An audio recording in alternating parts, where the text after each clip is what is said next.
Today, meron tayo winner baby girl para sa ating What's on Your Mind. Eto na, 40 anyos mga kapatid, dati pong construction worker, 3 ang anak at si Mrs. po ay tagabilad ng isda sa factory ng sardinas.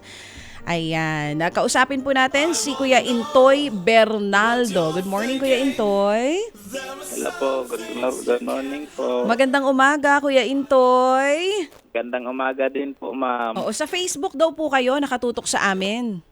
Mahina man. Sa Facebook daw po kayo nanonood sa amin at nakikinig?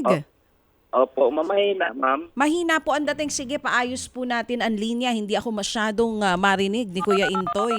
Kuya Intoy, malinaw na po ba? Nawala si Kuya Intoy. Ayan, hello Kuya Intoy? Mamaya po babalikan natin siya. Tagabilad ng isda sa factory ng sardinas, yung kanya pong misis. At syempre para sa mga kapatid po natin na nag-aabang dito po sa ating What's on Your Mind segment. Alam mo, everyday ang dami nagme-message.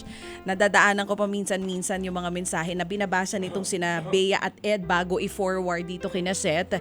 So, wag po kayong mawawala ng pag-asa kasi sa sobrang dami po ng sumasali araw-araw, talagang hindi po namin kayo makakausap lahat araw-araw din. Sige. Hintayin niyo po ang takdang panahon para sa inyo. Si Intoy, balikan natin. Intoy, Good morning po, Kuya Ted. narinig mo ako?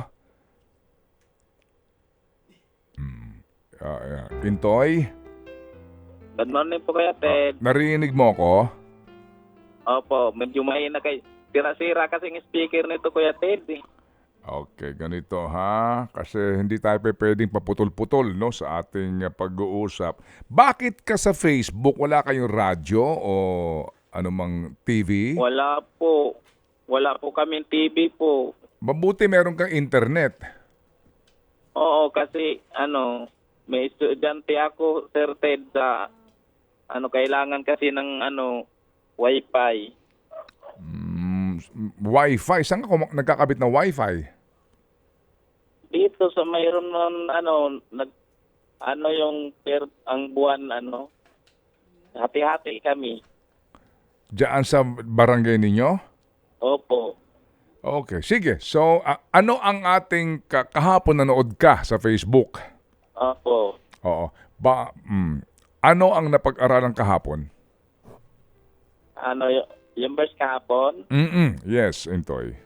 John chapter 13 verse 15. Sapagkat kayo'y binigyan ko ng halimbawa upang gawin naman din po ninyo ayon sa ginawa ko sa inyo. Juan 13:15, no? Opo. Yun ang ating Opo. yun ang ating aral. Ano nakukuha mo ditong aral para sa buhay mo, Intoy? Sabi po doon na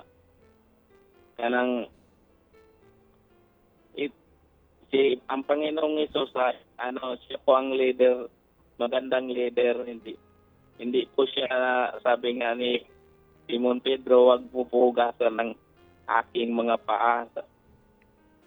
Pero ang Panginoong Hesus, hindi siya nagmamataas siya. Kahit yung mga alagad niya, pinakita niya na kahit siya ang Panginoon, ay ganun pa rin ang turi niya sa mga alagad niya. Sabi niya, gawin din po ninyo ang ayon sa ginawa. Kumbaga, Intoy, yung example, no? Na kanyang pinakita. Po. Okay. Ilan ang anak mo, Intoy? 3 po, Sir Ted. 3. Ikaw, anong kabuhayan mo, Intoy? Dati po, construction worker ako. Nahulog po. Nahulog ka. Nahulog daw.